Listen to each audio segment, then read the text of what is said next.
നമസ്കാരം. സഹായിയുടെ പുതിയൊരു ക്ലാസ്സിലേക്ക് സ്വാഗതം. എടാ, നമ്മളൊരു PSC എക്സാം എഴുതുമ്പോൾ നമുക്ക് നന്നായിട്ട് പെർഫോം ചെയ്യാൻ കഴിയുന്ന ചോദ്യങ്ങളും കാണും, നമ്മളെ കുഴപ്പിക്കുന്ന ചോദ്യങ്ങളും കാണും. ഇത്തരത്തിൽ കുഴപ്പിക്കുന്ന ചോദ്യങ്ങളെല്ലാം PSC SCRT NCRT പാഠഭാഗങ്ങളിൽ നിന്നായിരിക്കും എടുത്തിരിക്കുന്നത്. ഓക്കെ, അത്തരത്തിൽ നമ്മളൊന്നൊരു ചോദ്യമാണ് ഇന്ന് നോക്കാൻ പോകുന്നത്. ഇക്കഴിഞ്ഞ സെക്രട്ടേറിയറ്റ് മെയിൻസിന് ഹിസ്റ്ററിയുടെ ഭാഗത്ത് നിന്ന് ചോദിച്ച ഒരു ചോദ്യമാണ് ഇന്ന് നമ്മൾ ഡിസ്കസ് ചെയ്യാൻ പോകുന്നത്. എടാ, ചോദ്യം ഞാൻ വായിക്കാം. Given below are two statements. One is labeled as assertion and other is labeled as reason. അപ്പോൾ സ്റ്റേറ്റ്മെൻറ്റ് രണ്ടെണ്ണം വായിക്കാം. On 6th April 1930, Gandhiji defined the salt law at Dandi. Second statement, the Dandi march of Gandhiji was result of the Gandhi-Irwin Pact.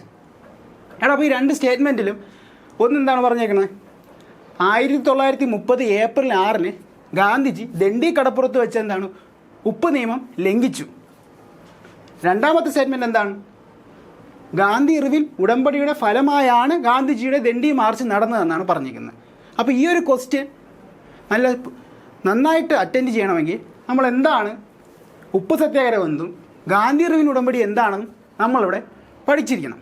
Okay, അപ്പോൾ ഇതിനുള്ള ഉത്തരം നമുക്ക് എവിടെയുണ്ട്? നമുക്ക് SCRTയിൽ NCRT പാഠഭാഗങ്ങളിൽ തന്നെയുണ്ട്. നമ്മുടെ SCRTയിലെ പഴയ SCRTയിലെ 7ാം ക്ലാസ്സിലെ 9ാമത്തെ ചാപ്റ്ററും നമ്മുടെ +2 12ാമത്തെ ചാപ്റ്ററിനും ഈ ചോദ്യത്തിനുള്ള ഉത്തരം ആ പാഠഭാഗങ്ങളിലുണ്ട്. ഓക്കെ, അപ്പോൾ നമുക്ക് എന്ത് നോക്കാം? എന്താണ് ഉപ്പ് സത്യാഗ്രഹം അഥവാ സിവിൽ നിയമലംഘന പ്രസ്ഥാനം എന്താണെന്ന് നോക്കാം. എടാ, ഇന്ത്യൻ സ്വാതന്ത്ര്യ സമരത്തിലെ വഴിത്തിരിവായ ഒരു INC സമ്മേളനമാണ് 1929 ലാഹോറിൽ വെച്ച് നടന്ന സമ്മേളനം. അതിൻ്റെ അധ്യക്ഷനാരാണ്? ജവഹർലാൽ നെഹ്റുവാണ്. അതിനൊരു പ്രത്യേകതയുണ്ട്. നെഹ്റു INC പ്രസിഡൻ്റായിട്ടുള്ള ആദ്യ INC സമ്മേളനമാണ് എന്താണ് 29 ലാഹോർ സമ്മേളനം. ആ ലാഹോർ സമ്മേളനം നമ്മൾ പറയുമ്പോൾ ആ 2 പോയിന്റ് നമ്മൾ ഇമ്പോർട്ടൻ്റ് ആയിട്ട് നോക്കണം. ഒന്നെന്താണ്? ഇന്ത്യൻ സ്വാതന്ത്ര്യ സമരത്തിൻ്റെ അന്തിമ ലക്ഷ്യം എന്താണെന്ന് പൂർണ്ണ സ്വരാജാണെന്ന് തീരുമാനിച്ച സമ്മേളനം. 2, ഗാന്ധിജിയുടെ സിവിൽ നിയമലംഘന പ്രസ്ഥാനം ആരംഭിക്കാൻ തീരുമാനിച്ച 2 സമ്മേളനം. ഞാൻ ഈ പറഞ്ഞ 2 പോയിന്റും PSC പ്രീവിയസ് ക്വസ്റ്റ്യനാണ്. ഓക്കെ, അപ്പോൾ നമുക്ക് നേരെ ക്ലാസ്സിലോട്ട് പോകാം. എന്താണ് ഈ പാഠഭാഗത്തിൽ പറഞ്ഞിരിക്കുന്നത്? 1929 ലാഹോറിൽ നടന്ന ഇന്ത്യൻ നാഷണൽ കോൺഗ്രസിൻ്റെ സമ്മേളനം ഗാന്ധിജിയുടെ നേതൃത്വത്തിൽ സിവിൽ നിയമലംഘന പ്രസ്ഥാനം തുടങ്ങാൻ തീരുമാനിച്ചു. ജനവിരുദ്ധമായ ബ്രിട്ടീഷ് നിയമങ്ങളെ ലംഘിക്കുക എന്നതായിരുന്നു ഇതിൻ്റെ ലക്ഷ്യം.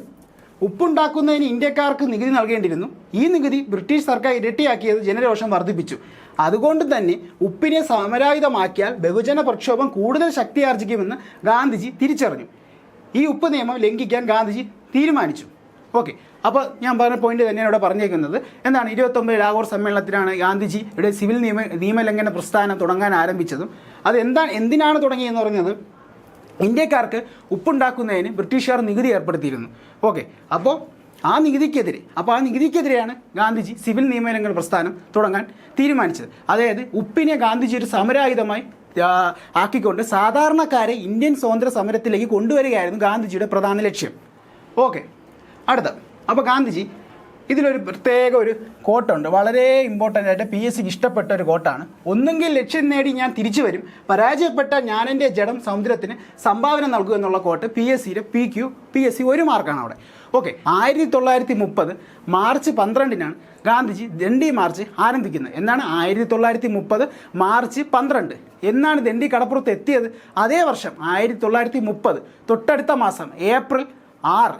അപ്പോൾ 1930 മാർച്ച് 12 യാത്ര തുടങ്ങി 1930 ഏപ്രിൽ 6 ദണ്ഡി കടപ്പുറത്തെത്തി എന്താണ് ഉപ്പ് നിയമം ലംഘിച്ചു. ഓക്കെ, അപ്പോൾ എത്ര പേരായിട്ടാണ് പോയത്? 78 അനുയായികളായിട്ടാണ് ഗാന്ധിജി പോയത്. എവിടെ നിന്ന് പോയി? സബർമതി ആശ്രമത്തിൽ നിന്നാണ് പുറപ്പെട്ടത്. എത്ര കിലോമീറ്ററാണ് ഗാന്ധിജി കാൽനടയായി യാത്ര ചെയ്തത്? 375 കിലോമീറ്ററാണ് കാൽനടയായി യാത്ര ചെയ്തത്. അപ്പോൾ എത്രയാണ്? 78 പേര്. ഗാന്ധിജിയും കൂട്ടി 79 പേരാണ് സബർമതി ആശ്രമത്തിൽ നിന്ന് യാത്ര തിരിച്ച് ദണ്ഡി കടപ്പുറത്ത് എത്തിയത്. ഓക്കെ, അപ്പോൾ എത്ര കിലോമീറ്ററാണ് കാൽനടയായി പോയത്? 375 കിലോമീറ്ററാണ് ഗാന്ധിജി കാൽനടയായി പോയത്. ഓക്കെ, ഞാൻ പറഞ്ഞ ഡേറ്റ് ഇത് നടക്കുന്നു 1930 ഏപ്രിൽ 6. ഇമ്പോർട്ടൻ്റ് പോയിൻ്റാണ്. അവിടെ വന്ന് ഗാന്ധിജി എന്താണ് ഉപ്പ് നിയമം ലംഘിച്ചു.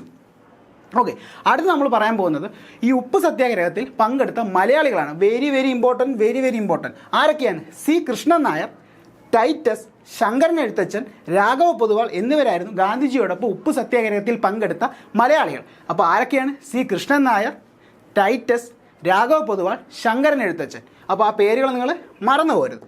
ഓക്കെ, നമുക്ക് അടുത്തതിലോട്ട് പോവാം. ഈ സിവിൽ നിയമങ്ങളുടെ പ്രസ്ഥാനം രാജ്യം ഒട്ടാകെ വ്യാപിക്കുകയുണ്ടായി.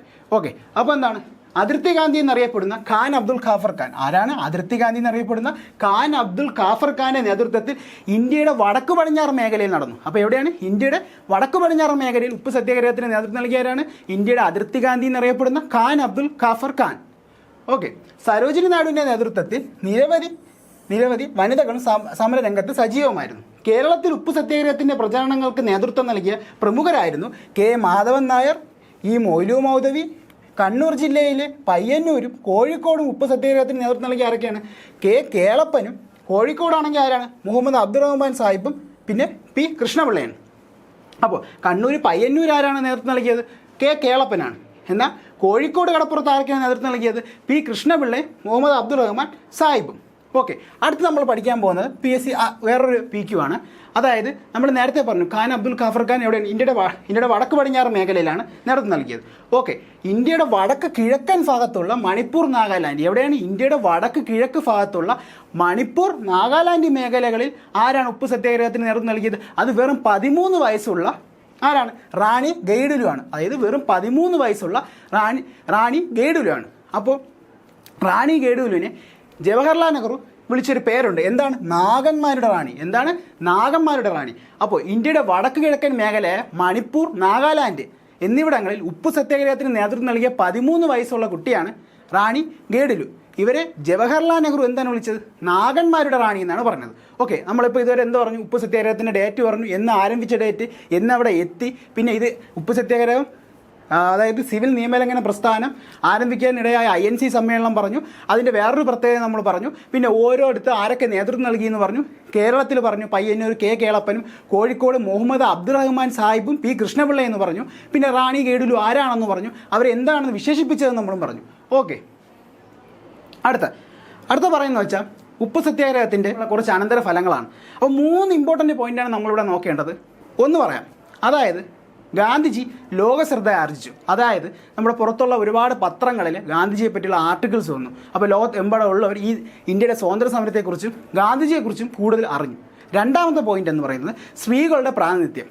അതായത് ഇന്ത്യൻ സ്വാതന്ത്ര്യ സമരത്തിൽ ഏറ്റവും കൂടുതൽ സ്ത്രീകൾ പങ്കെടുത്ത ഒരു ബഹുജന സമരമായിരുന്നു സിവിൽ നിയമലംഘന പ്രസ്ഥാനം.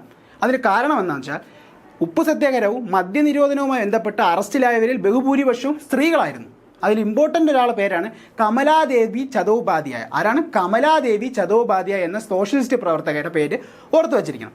അടുത്ത പോയിന്റ് എന്ന് വെച്ചാൽ ഇനി ഏറെക്കാലം കോളനി ഭരണം ഇന്ത്യയിൽ നിലനിൽക്കുമെന്നുള്ളൊരു ബോധ്യം ബ്രിട്ടീഷുകാർക്ക് ഉണ്ടായി. അപ്പോൾ ഈ 3 പോയിന്റ് ഏറ്റവും പ്രധാനപ്പെട്ട പോയിന്റ് ഇതാണ്. അതായത് ഏറെക്കാലം എന്താണ് ഇനി കോളനി ഭരണം ഇന്ത്യയിൽ കോളനി ഭരണം നടപ്പിലാക്കി ഇവിടുത്തെ നമ്മുടെ രാഷ്ട്രീയ സ്വാതന്ത്ര്യം പിടിച്ചു വയ്ക്കാൻ അവർക്ക് കഴിയില്ലെന്ന് ബ്രിട്ടീഷുകാർക്ക് മനസ്സിലായതോടെ അങ്ങനെ കുറച്ച് അധികാരങ്ങളൊക്കെ എന്താണ് ഇന്ത്യക്കാർക്കും കൂടി നൽകണം എന്നവർ തീരുമാനിച്ചു. അങ്ങനെയാണ് നമ്മുടെ വട്ടമേശ സമ്മേളനങ്ങൾ വിളിച്ചു കൂട്ടാൻ തീരുമാനിച്ചു. നമുക്കറിയാം 3 വട്ടമേശ സമ്മേളനങ്ങൾ നടന്നു. എന്നൊക്കെയാണ്? 1930, 31, 32. എന്നൊക്കെയാണ്? 30, 31, 32. ഇത് എവിടെയാണ് വിളിച്ചു ചേർത്തത്? ജെയിംസ് പാലസ്, ലണ്ടനിലാണ്. എവിടെയാണ്? ജെയിംസ് പാലസ്, ലണ്ടനിലാണ്. അപ്പോൾ 1-ാം വട്ടമേശ സമ്മേളനത്തിൽ ഗാന്ധിജിക്ക് പങ്കെടുക്കാൻ കഴിഞ്ഞില്ല. കാരണം 1930 1-ാം വട്ടമേശ സമ്മേളനം നടക്കുന്നത്. അദ്ദേഹം അപ്പോൾ ജയിലിലായിരുന്നു. അദ്ദേഹം ജയിൽ മോചിതനാവുന്നത് 31 ജനുവരിയിലാണ്. ഓക്കെ. അപ്പോൾ ഇവിടെ ഇത് +2 ടെസ്റ്റിലാണ് പറയുന്ന ഒരു പോയിന്റാണ്. അതായത് ഞാൻ നേരത്തെ പറഞ്ഞു ഉപ്പ് സത്യാഗ്രഹത്തിന് 3 കാരണങ്ങളുണ്ടായിരുന്നു. ഒന്നാമത്തെ എന്തായിരുന്നു? ഗാന്ധിജി ലോക ശ്രദ്ധ ആർജിച്ചു.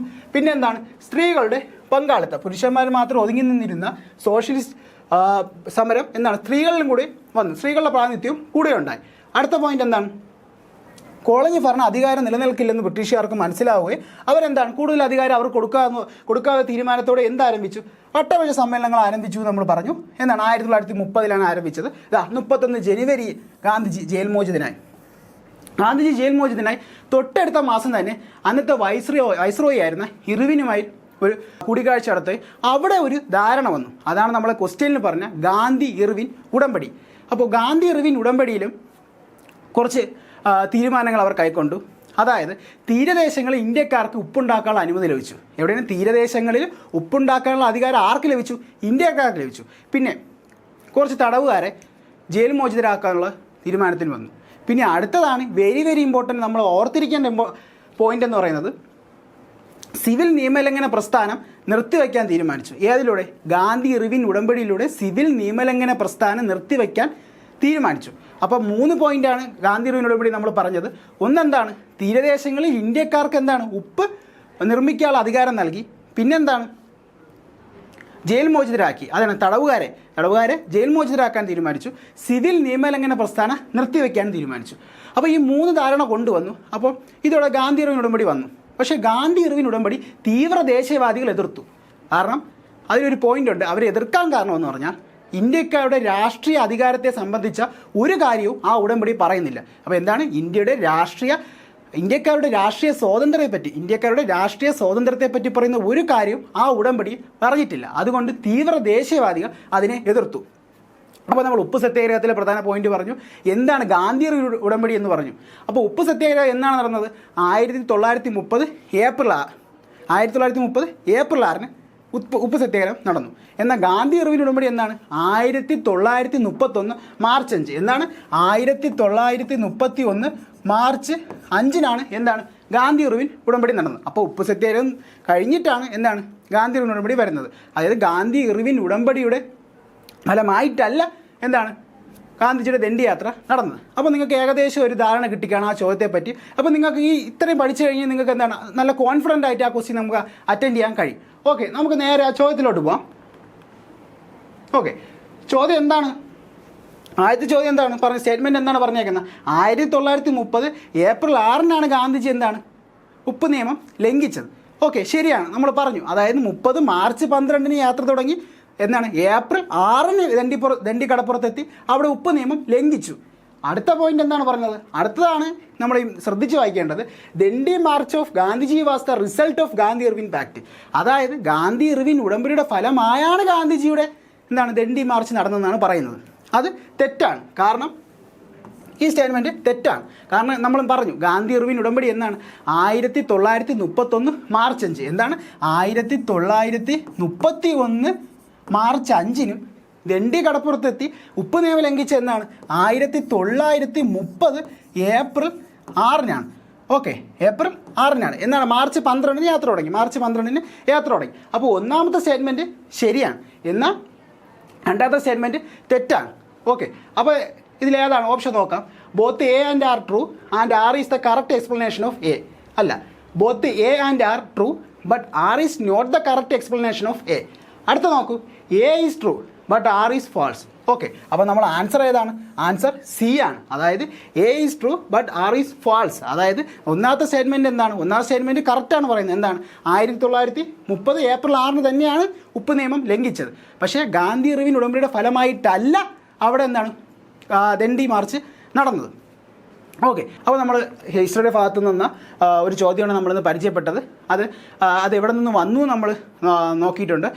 നമ്മളൊരു എക്സാം എഴുതി കഴിയുമ്പോൾ നമുക്ക് ടഫായിട്ടുള്ള ക്വസ്റ്റ്യൻസ് നമ്മൾ ഫേസ് ചെയ്യേണ്ടി വരുമ്പോൾ അതിൻ്റെ വേരുകൾ തേടി നമ്മൾ പോകണം. ആ വേരുകൾ തേടി പോയി തുടങ്ങി നമ്മൾ പഠിച്ചു കഴിഞ്ഞാൽ നമ്മുടെ വിജയത്തിൻ്റെ ആദ്യ പടി നമ്മളവിടെ ചവിട്ടി കഴിയുമെന്നാണ് പറയുന്നത്. ഓക്കെ, അപ്പോൾ നമുക്കിനി അടുത്ത ക്വസ്റ്റ്യനുമായിട്ട് അടുത്ത ക്ലാസ്സിൽ കാണാം. ബൈ.